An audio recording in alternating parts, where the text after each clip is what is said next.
Have you ever met someone who just doesn't trust anyone? Not their friends, not their family, not even people who have never given them a single reason to doubt. They seem fine on the outside, but inside, they are always waiting for something to go wrong, always watching, always on guard. Maybe that person is someone in your life. Or maybe, if you are being completely honest with yourself, that person is you. Today, we are going to talk about why some people struggle so deeply with trust, not as a flaw, not as a character weakness, but as something that actually makes complete psychological sense once you understand where it comes from. So let's get into it. Trust is learned, and it can be unlearned. Here is something most people don't realize.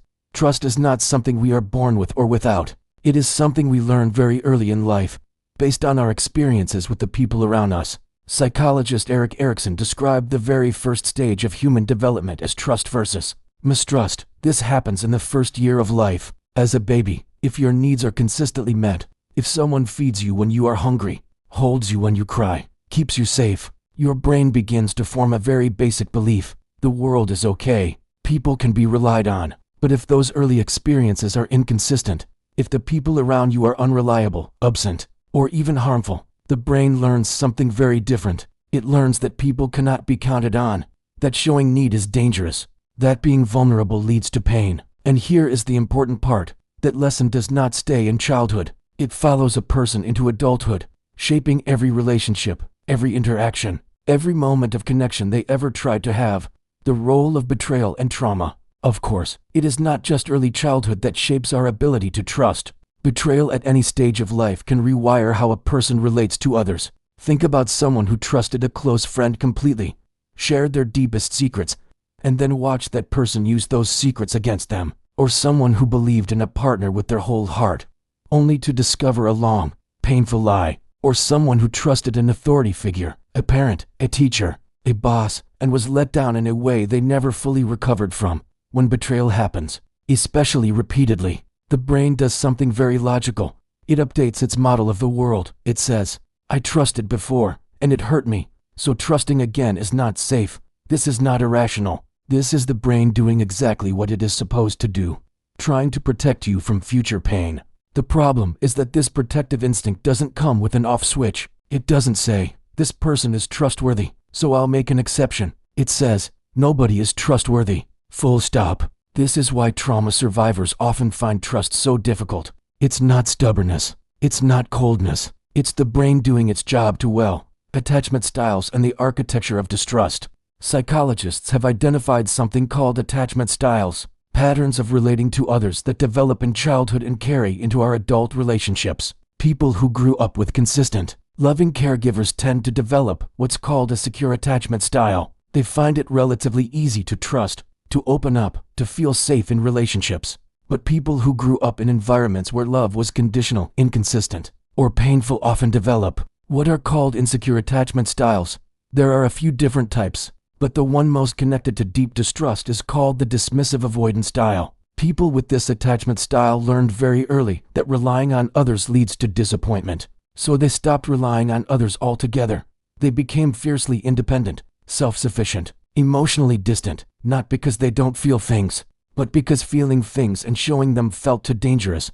There is also the fearful avoidant attachment style, sometimes called disorganized attachment. These individuals actually want connection deeply. They crave closeness, but at the same time, closeness feels terrifying to them, because in their experience, the people who were supposed to love them were also the ones who hurt them. So they push people away even when they want to pull them close. Why is it so hard for some people to trust? It's more than just being suspicious sometimes. For many, their entire view of the world is colored by a constant state of alert, always scanning for danger. This is a state known as hypervigilance. Your nervous system is basically on high alert 24/7, searching for any sign that something is about to go wrong. For people with a history of trauma, this isn't a choice. It becomes their default setting. It's a physiological response that's been wired into them. This is why, for them, an act of kindness might feel like manipulation. A generous offer can seem like a setup. Even a simple compliment might feel like the person is just trying to get something from them. It's not because they're paranoid. It's because their nervous system has been trained to constantly ask, what's the angle here? What am I missing? This also explains why some people who don't trust anyone are actually incredibly perceptive. They've spent years reading people, watching for tiny inconsistencies, and noticing the little things that most of us miss. Their distrust has sharpened their social observation skills to a razor's edge, even if it also keeps them from forming genuine connections. Now, here is the part that most people on the outside never see. Individuals who don't trust anyone are often deeply, profoundly lonely. There's this common myth that people who seem closed off or self-sufficient must prefer it that way, that they're happy being alone, perfectly content behind the walls they've built. But that's rarely the truth. Most people who struggle with trust crave connection just as much as anyone else. They want to be known. They want to feel safe with someone. They want to stop carrying the weight of the world all by themselves. But every time they get close to that kind of openness, something inside them instinctively pulls back. The risk feels too great. The potential for pain feels all too familiar. So, they live in this painful middle ground, wanting closeness, but feeling unable to reach for it, pushing people away while quietly wishing someone would stay anyway. This loneliness isn't always visible. In fact, many people with deep trust issues can be charming, social, and even warm in casual situations. They can connect on the surface. It's the depth that terrifies them. So, the big question is, can this change? Can someone who has stopped trusting learn to trust again? The honest answer is yes, but it's not simple and it's not fast. The very first step is understanding. When a person starts to see their distrust not as a personal flaw, but as a logical survival response to their past experiences, something begins to shift. They can stop judging themselves for being too closed off or too damaged and start showing some compassion for the part of them that is just trying to stay safe. Therapy can be incredibly helpful here, especially approaches like EMDR, somatic therapy, and attachment-focused therapy. These methods have shown real results in helping people process the original wounds that created the distrust. The goal isn't to make someone naive or blindly trusting.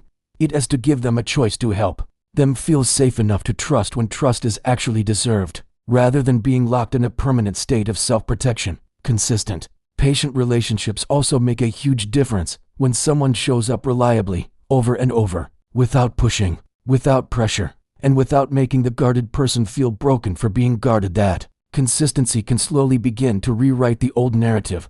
It doesn't happen overnight. Sometimes it takes years, and there will be setbacks, moments where the old defenses snap back into place, where the walls go up again.